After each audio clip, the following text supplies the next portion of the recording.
एक दिन पहले तक यह परिवार खुले समुद्र में छुट्टियां मना रहा था। चारों तरफ नीला पानी, हंसी मजाक और सुकून था। लेकिन अगली सुबह जब उनकी आंख खुली तो उनके पैरों के नीचे से समुद्र का पानी पूरी तरह गायब हो चुका था। जहां तक नजर जाती थी वहां सिर्फ सूखी और वीरान समुद्री जमीन दिखाई दे रही थी। चारों ओर सन्नाटा और अजीब सा डर फैल गया था। पिता तुरंत घबराकर अपना कंपास और नक्शा निकालते हैं। वे यह जानने की कोशिश करते हैं कि वे इस समय किस दिशा में हैं, लेकिन कंपास जैसे काम ही नहीं कर रहा था। उसकी सुई बिल्कुल हिल नहीं रही थी, मानो वह पूरी तरह बेकार हो चुका हो। उसी समय उनका बेटा दो बड़े केकड़े पकड़कर लाता है। माँ जैसे ही उन केकड़ों को देखती है वह हैरान रह जाती है। ये सामान्य केकड़े नहीं थे, ये गहरे समुद्र में रहने वाले जीव थे जो आमतौर पर 500 मीटर से भी अधिक गहराई में पाए जाते हैं। उन्हें देखकर माँ के मन में एक डर पैदा होता है, क्या गहरा समुद्र भी सूख चुका है? पिता यॉट नाव पर रखी बैटरी ढूंढ निकालते हैं और किसी तरह रेडियो उपकरण को ठीक कर लेते हैं। जैसे ही रेडियो चालू होता है वे तुरंत आपातकालीन बचाव चैनल पर संपर्क करने की कोशिश करते हैं। आश्चर्य की बात यह थी कि कॉल सच में जुड़ जाती है,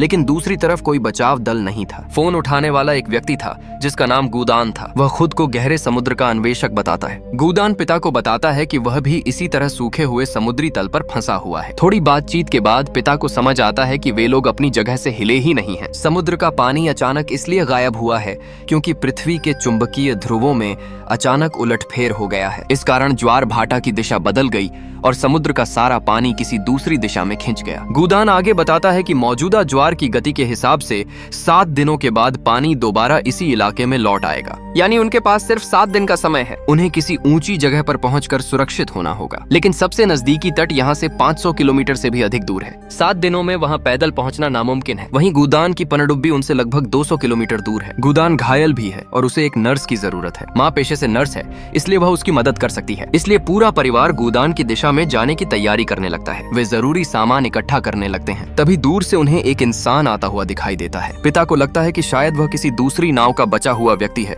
जो मदद मांगने आया होगा। वे दया दिखाते हुए उसे पानी की एक बोतल दे देते हैं। लेकिन जैसे ही वह आदमी पानी पीता है उसका चेहरा अचानक बदल जाता है। उसका हाव भाव खतरनाक हो जाता है और अचानक वह पिता पर हमला कर देता है। पिता पर हमला होते देख माँ तुरंत उनकी मदद के लिए दौड़ती है, लेकिन वह आदमी किसी की नहीं सुनता। वह जमीन पर पड़ा भाला उठाता है और सीधे पिता को घोंप देता है। यह देखकर माँ एक पल के लिए सदमे में जम जाती है। फिर वह मुड़कर भागने की कोशिश करती है। तभी वह आदमी भाला फेंक देता है जो माँ के कंधे को घायल कर देता है। माँ किसी तरह यॉट के अंदर भागकर पहुंचती है। वह दरवाजा अंदर से बंद कर देती है। अपने दोनों बच्चों को एक बड़े बक्से में छिपा देती है ताकि वे सुरक्षित रहें। खुद अपनी रक्षा के लिए वह एक फल काटने वाला चाकू उठा लेती है। कुछ ही देर बाद वह आदमी दरवाजा तोड़कर अंदर घुस आता है। वह पूरी नाव में माँ को ढूंढने लगता है। हर कोना, हर कमरा, हर जगह छान मारता है, लेकिन उसे माँ कहीं भी नहीं मिलती। माँ ने मौका देखकर सोचा कि वह पीछे से उस आदमी पर हमला कर दे। वह धीरे धीरे उसके पीछे घूमकर पहुंचने की कोशिश करती है, लेकिन तभी अचानक उस आदमी का शिकार करने वाला कुत्ता तेजी से बाहर आता है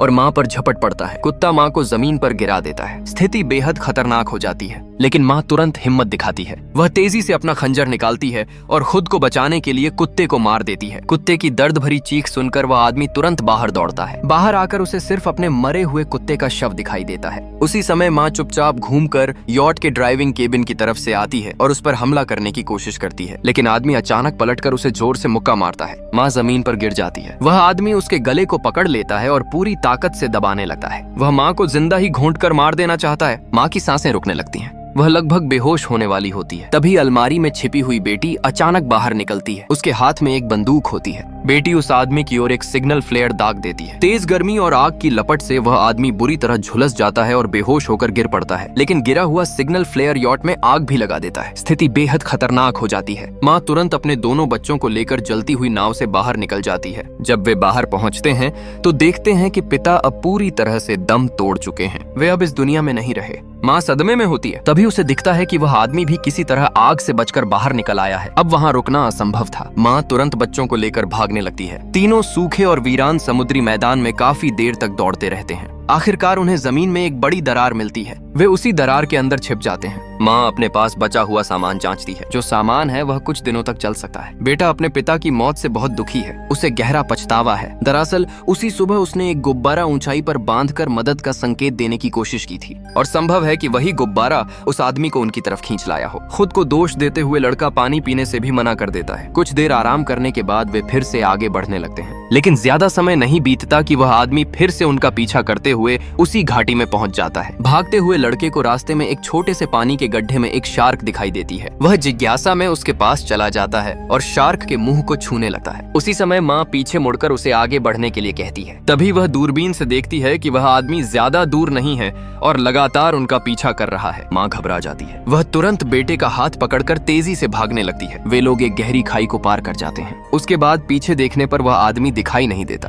तीनों की रफ्तार धीरे धीरे कम हो जाती है, लेकिन लगातार भागने और लंबे समय से पानी न पीने के कारण लड़के को डिहाइड्रेशन हो जाता है। उसकी हालत बिगड़ने लगती है। माँ जब अपने बैग से पानी की बोतल निकालती है तो उसे पता चलता है कि बोतल का ढक्कन ठीक से बंद नहीं था। सारा पानी लगभग खत्म हो चुका है। वह बेटे को आखिरी बचा हुआ पानी पिला देती है। इसके बाद माँ गुस्से में बेटी को डांटती है कि उसने पानी की बोतल का ध्यान क्यों नहीं रखा। बेटी भी गुस्से में जवाब देती है कि माँ पिता को बचा नहीं सकी। दोनों के बीच जोरदार बहस शुरू हो जाती है, लेकिन वे समझते हैं कि इस समय सबसे जरूरी बात है उस आदमी से बच निकलना। कुछ देर बाद जब वे फिर आगे बढ़ते हैं तो माँ को एक खुले मैदान में एक गिरा हुआ विमान दिखाई देता है। वे फैसला करते हैं कि आज की रात वे उसी विमान के केबिन में बिताएंगे। लेकिन आधी रात होते ही आधी रात के समय बेटी चुपचाप विमान का दरवाजा खोलकर नीचे उतरती है। उसे शौच के लिए बाहर जाना था। उसे जरा भी अंदाजा नहीं होता कि वही आदमी पीछे से धीरे धीरे उसकी तरफ बढ़ रहा है। वह आदमी मौका देखकर उस पर हमला करने ही वाला होता है। तभी सतर्क माँ अचानक एक तरफ से दौड़ कर आती है। उसके हाथ में खंजर होता है। माँ बिना रुके बार बार उस आदमी के सीने पर वार करने लगती है। वह तब तक वार करती रहती है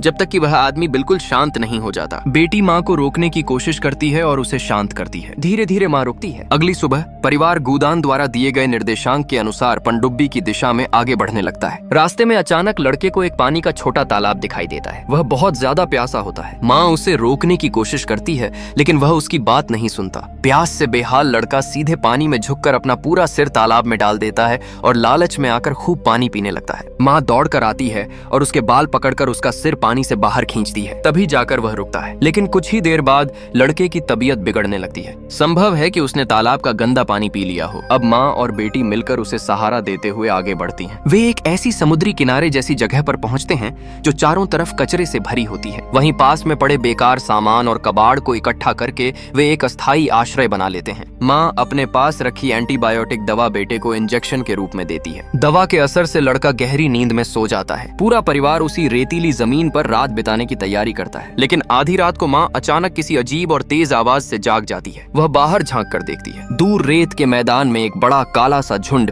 तेजी से उनकी तरफ बढ़ता दिखाई देता है। दूरी ज्यादा होने के कारण वह साफ नहीं देख पाती कि वह क्या है, लेकिन उसके मन में साफ डर बैठ जाता है। उसे महसूस होता है कि वह चीज बिल्कुल भी अच्छी नहीं है। वह तुरंत दोनों बच्चों को जगाती है। तीनों जल्दी जल्दी वहां से निकलकर एक पहाड़ी पार करते हैं। थोड़ी दूरी पर उन्हें एक बहुत बड़ा पलटा हुआ मालवाहक जहाज दिखाई देता है। माँ बच्चों को लेकर तेजी से उसी जहाज की तरफ दौड़ती है, लेकिन जब वे पास पहुंचते हैं तो देखते हैं कि वहाँ कुछ और बचे हुए लोग भी मौजूद हैं। वे लोग जब परिवार के पीछे आ रही उन अजीब चीजों को देखते हैं तो उनकी मदद करने के बजाय तुरंत कंटेनर का लोहे का दरवाजा बंद कर देते हैं। वे तीनों को बाहर ही छोड़ देते हैं। अब उनके पास कोई और रास्ता नहीं बचता। वे कंटेनर के ऊपर चढ़ जाते हैं और वहीं छिपने की कोशिश करते हैं। इसी दौरान वे अजीब आवाजें निकालने वाले जीव अब साफ दिखाई देने लगते हैं। वे बेहद मजबूत और जिद्दी जीव थे। वे दो जीवी प्राणी थे जो पानी और जमीन दोनों पर रह सकते थे। उनका आकार केकड़े जैसा था, लेकिन वे साधारण केकड़ों से कई गुना बड़े थे। वे विशाल जीव धीरे धीरे आगे बढ़ते हुए कंटेनर के नीचे बने एक खुले हिस्से से अंदर घुस जाते हैं। ऊपर कंटेनर की छत पर छिपी माँ और उसके बच्चे इस हमले से बच जाते हैं। कुछ समय बाद जब सारे जीव वहाँ से चले जाते हैं तब परिवार सावधानी से नीचे उतरता है। इस समय आसमान तेज धूल और रेत से भर चुका होता है। चारों तरफ आंधी जैसा माहौल बन जाता है। परिवार फिर से कंटेनर के अंदर छिपकर मौसम शांत होने का इंतजार करता है। इसी दौरान माँ बेटे से कहती है कि वह शॉटगन से गोलियां निकाल ले।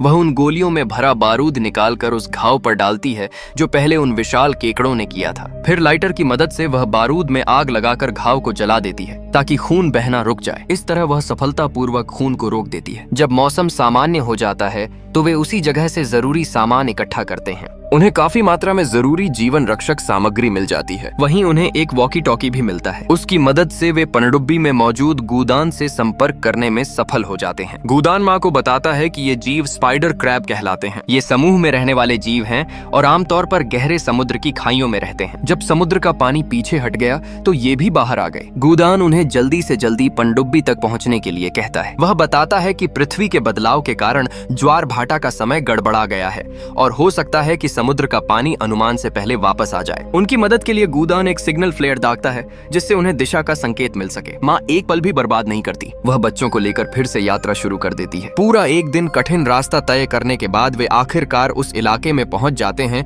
जहां गूदान की पनडुब्बी मौजूद है। दूर सामने मैदान में पनडुब्बी दिखाई दे रही होती है, लेकिन उनके और पनडुब्बी के बीच एक लंबी और गहरी दरार मौजूद होती है। उन्हें उस दरार के बीच से होकर गुजरना ही होगा। जब वे उस नमी से भरी घाटी में उतरते हैं तो माँ देखती है कि जमीन पर हर तरफ केकड़े फैले हुए हैं। उन्हें समझ आता है कि यही उन केकड़ों का रहने का इलाका है। सौभाग्य से अधिकतर केकड़े दरारों के अंदर छिपे हुए हैं, लेकिन अब उनके पास रुकने का विकल्प नहीं है। जिंदा रहने के लिए उन्हें हर हाल में इस खतरनाक रास्ते को पार करना ही होगा। वे बहुत सावधानी से आगे बढ़ने लगते हैं। तभी अचानक उनके सिर के ऊपर की बड़ी चट्टान ढह जाती है। हड़बड़ी में माँ दोनों बच्चों को जोर से आगे की ओर धक्का देती है ताकि वे सुरक्षित निकल सकें, लेकिन खुद वह भारी पत्थरों के नीचे फंस जाती है। वह हिल भी नहीं पाती। चट्टानों के गिरने की तेज आवाज से नीचे छिपे केकड़े जाग जाते हैं। पूरी घाटी अचानक खौफनाक हो उठती है। चारों तरफ केकड़े रेंगते हुए उसकी तरफ बढ़ने लगते हैं। माँ एक कोने में फंसी हुई है। वह अपनी शॉटगन से उन केकड़ों को दूर भगाने की कोशिश करती है, लेकिन केकड़े लगातार करीब आते जा रहे हैं। जैसे ही स्थिति और खतरनाक होने लगती है, तभी बाहर से अचानक बेटी की आवाज सुनाई देती है।